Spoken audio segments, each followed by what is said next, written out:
She snapped her fingers. Once, sharp and clear, every light in the building went out. Every screen, every device. Darkness, complete and total. Then the backup power kicked in. Word, emergency lighting. Red and harsh. On every screen in the conference room, the same image appeared. Ships, hundreds of them, thousands. Human ships bristling with weapons, primitive weapons, sure, chemical rockets, kinetic artillery, nuclear warheads. But there were so many of them. That is our defensive fleet, Commander. Tanaka said. Every ship you see is manned by volunteers, people who will die before they let you take Earth. And behind them, billions more humans who feel exactly the same way. The screens changed. Now they showed production facilities, enormous factories churning out weapons, munitions, Ships. an entire species on a war footing. You think your technology makes you invincible? Tanaka asked. Maybe it does. Maybe you could destroy us. But here is the thing, Commander. We do not need to beat you. We just need to make you bleed. We just need to make taking Earth cost more than it is worth. She walked back to her seat, sat down, folded her hands on the table. So here is my counteroffer, she said. You go back to your High Council. You tell them that Earth is off limits. You tell them that humans are not interested in being relocated. And you tell them that if they want a war, we will give them one. It will not be a short war. It will not be a clean war. It will be brutal and bloody, and it will cost you everything. Vex tried to regain his composure, tried to sound authoritative. The collective will not be threatened by... We are not threatening you, Tanaka interrupted. We are explaining reality. You can accept it, or you can test it. Your choice. The delegation left that day. We had come expecting easy compliance. We left with a warning that none of us fully believed. The Vex reported back to the High Council that the humans were being unreasonable, that they needed to be taught a lesson, that a small military action would bring them to heel. The Council agreed. 3 months later, the Varkesh Third Fleet entered human space. 50 warships, state-of-the-art technology, plasma cannons, shield generators, faster-than-light capability, against a species that still used gunpowder. It should have been over in days. It took 3 weeks for the fleet to send their last transmission. They are everywhere, the fleet commander gasped, his voice distorted by static and what might have been screaming in the background. They are in the asteroid fields. They are hiding in the debris. They are using their own destroyed ships as weapons. They are ramming us. They are boarding us. They are by the void. They are singing. Singing. The humans were singing as they died. The transmission cut off. 50 Varkesh warships. Gone. Destroyed by a species with inferior technology and unlimited fury. But the High Council? They were angry now. How dare these primitives resist? How dare they destroy Varkesh property? They sent the Second Fleet, and the Fourth, and the Seventh. Each one disappeared into human space. Each one sent back increasingly desperate transmissions before going silent. They do not stop. They never stop. We destroyed their colony on Mars. They used the survivors as soldiers. They are in our ship. I can hear them in the walls. They are cutting through the bulkheads. They are... Oh void. They are still alive. We vented that section. They should be dead. They are in suits. They are still coming. And my favorite one. The one that made me realize we had made a terrible, terrible mistake. They say they are coming for our homeworld. They say they are going to burn it. The commander laughed at them. He told them their ships are too slow. By the time they reach Varkesh Prime, we will have reinforcements. The human laughed back. She said they are patient. She said they have been waiting thousands of years. She said they can wait a few more months. She said they are going to teach us what rage means. That was 6 months ago. Yesterday, human ships entered the Varkesh system. Not hundreds, thousands, tens of thousands. Slow ships. Yes, primitive ships. But so many of them, and every single one crewed by humans who sang as they flew into certain death. The orbital defenses held for 3 hours. The planetary shields lasted 2 more. And then the humans did exactly what they promised. They burned Varkesh Prime. I am writing this from an escape pod, one of the lucky ones who got off-world before the surface turned to glass. I am drifting through space watching my home world die, and I finally understand. We thought rage was just anger, just emotion, just something primitives felt when they did not know better. We were wrong. We were wrong. Rage is not an emotion. Rage is a choice. The choice to keep fighting, even when hope is gone. The choice to make your enemy pay, even if it costs you everything. The choice to show the universe that some things, some places, some people, are worth dying for. The humans chose rage. So there I was, floating in an escape pod, watching my homeworld cook like a meal nobody ordered. The irony was not lost on me. We came to take their planet and they came to take ours. Fair trade, right? Except not really. Because we started this mess. The comm system in my pod crackled to life. Static at first, then a voice. Human voice. Female. Calm. Almost cheerful. Varkesh, escape pod. 773-Gamma. This is Captain Mira Okong Kwo of the UES Retribution. We are reading your life signs. Do not attempt evasive maneuvers. We are coming to collect you. Collect me, like I was groceries. But I probably should have been terrified. Actually, I was terrified, but I was also exhausted. And maybe, just maybe, a tiny bit relieved. Because floating in space watching your civilization collapse is not actually a great time, regardless of who caused it. The Retribution pulled up alongside my pod about 20 minutes later. And when I say pulled up, I mean this massive beast of a ship. All angles and armor and weapons just appeared next to my tiny little survival bubble like a whale next to a minnow. They tractored me in. No ceremony, no drama, just efficiency. The cargo bay doors opened, and I got my first real look at human soldiers up close. Not diplomats in fancy clothes, not politicians making speeches. Soldiers, real ones. They wore armor that looked heavy and cumbersome. Probably was heavy and cumbersome, but they moved in it like they were born wearing the stuff. Each one carried weapons that looked primitive but very, very lethal, and every single one of them looked at me like I was a math problem. They were deciding whether to solve or erase. Captain Okonkwo was there too, older woman, dark-skinned, hair cut short and practical. She had this scar running down the left side of her face that looked old and well-earned. Kelron, right? She said, checking a datapad. Junior, diplomatic observer. Varkesh High Council, 47 years old, no military service. 3 commendations for administrative excellence. You have been doing your homework, I managed to say. My translator was working, but my voice sounded shaky even to me. We do our homework on everyone who tries to steal our planet, Okonkwo said. She did not sound angry, just matter of fact, like she was discussing weather patterns. Come on, medical bay first. Make sure you are not dying. Then we talk. The medical bay was clean, too clean. Humans are weirdly obsessive about sterilization. Something about their evolutionary history with diseases, I think. A medic checked me over. Human medic, surprisingly gentle considering I belong to the species that just tried to commit genocide on his people. You are going to be fine, the medic said. His name tag read Martinez. Dehydrated. Minor radiation exposure from your pod's failing shields. Nothing serious. You Varkesh are tougher than you look. Thanks, I said, because what else do you say? Sorry about the whole trying to exterminate your species thing. Martinez actually smiled at that. Yeah, that was rude. Okonkwo came back after the medical check. She had 2 guards with her, but they stayed by the door, not threatening, just there. So, she said, sitting down across from me, let us talk about what happens now. You execute me? I offered. I mean, that would make sense. Eye for an eye and all that. We could, Okonkwo agreed. Plenty of people back home would vote for it, but that is not really our style. We are not vengeful. Well, okay, we are totally vengeful, but we are also practical. Dead aliens do not give us information. Oh, what kind of information? The kind that tells us whether we need to keep burning Varkesh worlds or if you people have learned your lesson. I felt my thorax sacs deflate. How many of our worlds have you? 3 so far, Okonkwo said. Varkesh Prime, the colony on Terexus 6, the military station orbiting Kelm. We gave warnings. We gave time to evacuate civilians. Some left, some stayed. The ones who stayed, she did not finish. Did not need to. You are monsters, I whispered. Yes, Okonkwo said simply.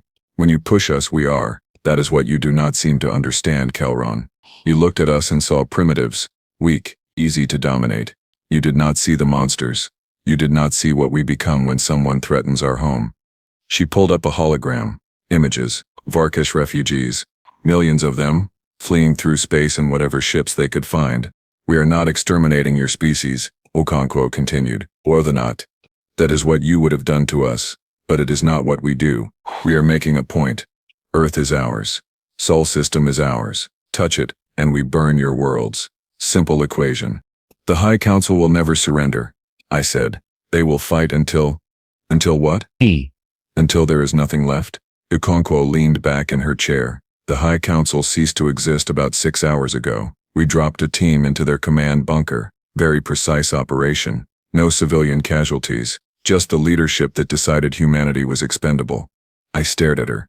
You killed the council. We gave them a choice. Stand trial for attempted genocide or choose the quick way out. Most chose the trial. 3 did not. She shrugged. Either way, they are not giving orders anymore. So what now? You rule us? You become the new overlords of the Varkesh Collective? Okonkwo laughed. Actually laughed. It was not a mean laugh, or more like she found the idea genuinely amusing. Rule you? Stars? No. Do you have any idea how much paperwork that would involve? No thank you. You people can rule yourselves. You just do it without threatening us. New Varkesh government is already forming, made up of the surviving council members who voted against the invasion. They seem reasonable. This is insane, I said. You cannot just restructure an entire galactic power in a matter of days. Sure we can. We are good at it. Had lots of practice doing it to ourselves throughout history. Turns out when you give people a choice between peace and more burning, most choose peace. She stood up, signaling the conversation was ending. You are being released, Kelron. We are dropping you off at the refugee station on Talmare 4. From there you can go wherever you want, back to what is left of Vorka space or somewhere else entirely. Your choice. Just like that? You are letting me go? Just like that, Okonkwo confirmed. You were an observer. You did not make the decisions. You did not give the orders. You were just doing your job. We do not punish people for that. But I could tell everyone. I could tell them everything I have seen. Your tactics. Your strategies. Please do, Okonkwo said with a smile. Spread the word. Tell everyone exactly what happens when you mess with Earth. Tell them about the rage. Tell them about the burning.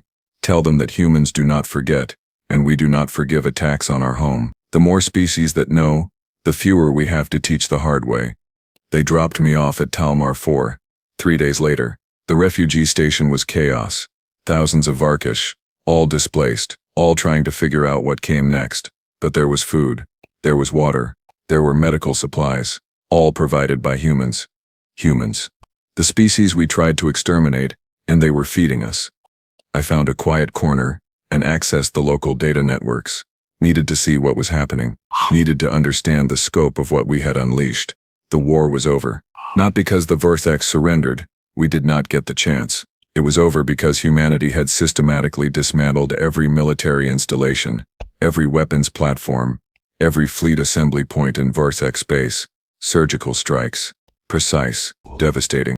Civilian casualties were minimal. The humans had been careful about that. They did not want genocide. They wanted submission, and they got it. The new Varkesh government issued a statement. Full apology to humanity.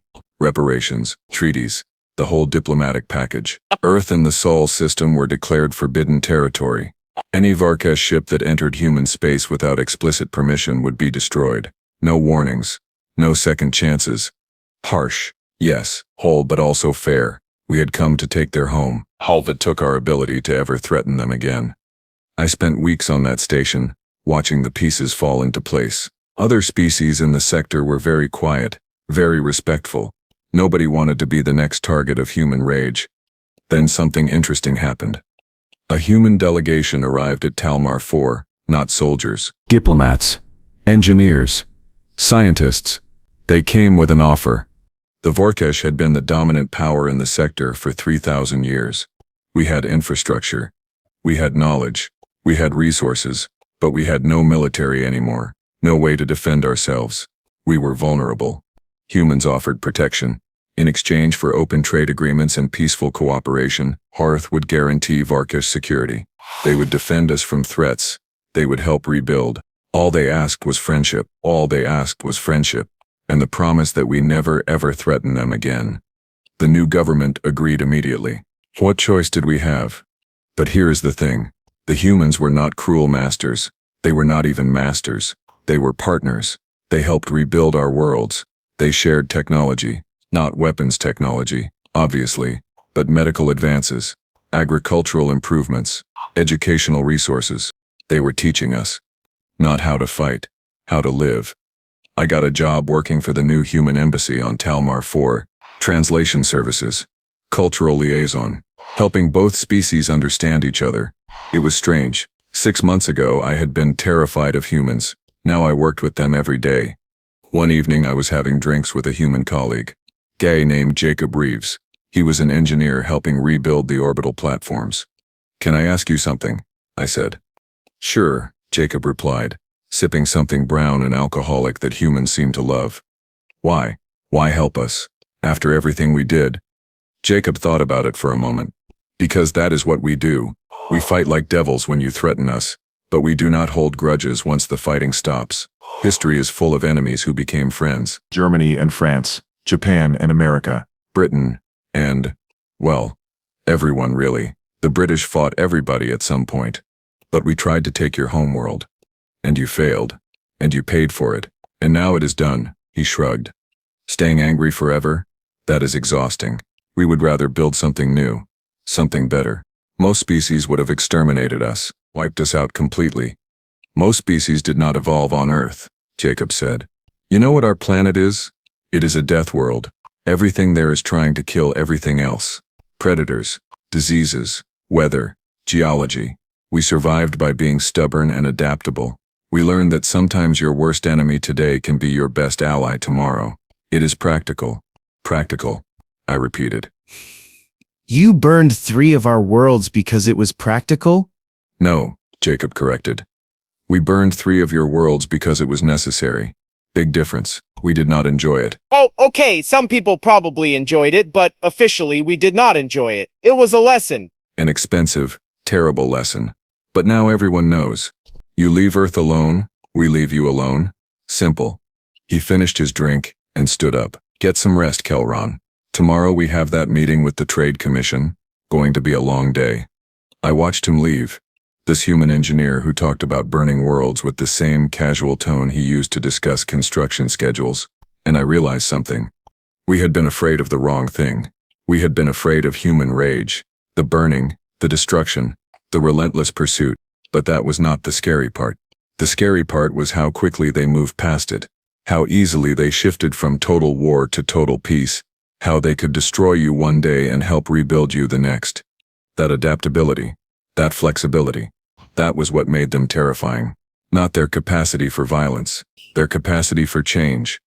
10 years have passed since the war. 10 years since Varkesh Prime burned. The scars are still there. The orbital debris, the ruined cities, the memorials for the dead. But life goes on. The Varkesh Collective is smaller now, more humble. We are part of something called the Terran Alliance. Fancy name for what amounts to humanity's sphere of influence. Dozen species, all peaceful, all cooperating. The funny thing, it works. Better than the old collective ever did, because nobody is in charge. Everyone has a voice. Everyone contributes. And everyone knows that if they step out of line, if they threaten the peace, they will answer to Earth. And nobody wants to answer to Earth. I got promoted last year. Chief Cultural Officer for the entire Talmar sector. Good job. Important work. Helping species understand each other. Preventing misunderstandings that could lead to conflict. Preventing another war. Because I remember standing in that conference room watching Keiko Tanaka smile. I remember Vex laughing at human rage. I remember watching my homeworld burn from an escape pod. I remember everything. And I make sure everyone else remembers too. The other day, a young Varkesh diplomat came to my office. Fresh out of academy. Eager, ambitious. She wanted advice on negotiating with a human trade representative. "They seem so friendly," she said. "So easy to work with. Are they always like this?" I pulled up an old video file. Footage from the war. Human ships flying into certain death. Their crews singing. Varkesh worlds burning. The desperate transmissions from our fleets, as they were systematically destroyed. I made her watch all of it. "That is what humans are when you threaten them," I said. "Remember that.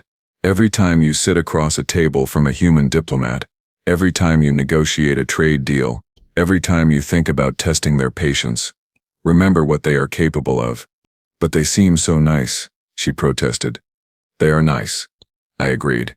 As long as you respect them, as long as you do not threaten their home, cross that line and they will teach you about rage, real rage, the kind that burns worlds and reshapes galaxies. She left my office pale and shaken. Oh good, better she learns from history than from experience. As for me, I keep doing my job. I keep telling the story. I keep making sure that nobody forgets what happens when you underestimate humanity. Holding neat, even. Because here is the final truth, the one that took me years to understand. The humans did not just defeat us, they absorbed us. They made us part of their story. They turned enemies into friends, not through kindness, but through overwhelming force, followed by overwhelming generosity. They showed us the stick, then they offered the carrot. And now we carry both those lessons forward.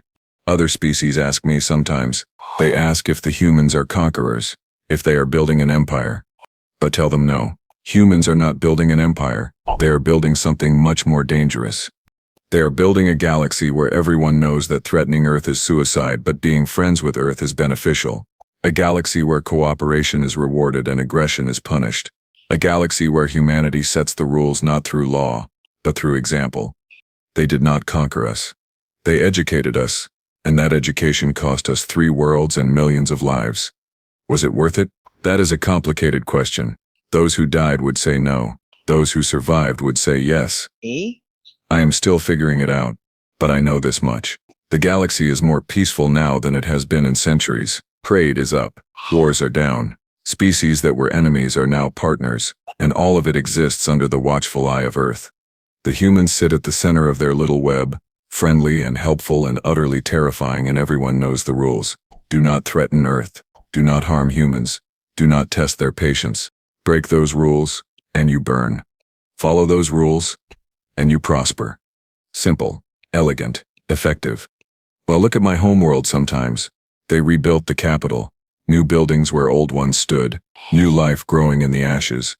It will never be what it was. But maybe that is okay. Maybe what it was needed to burn. Maybe we all needed to learn about rage. The humankind,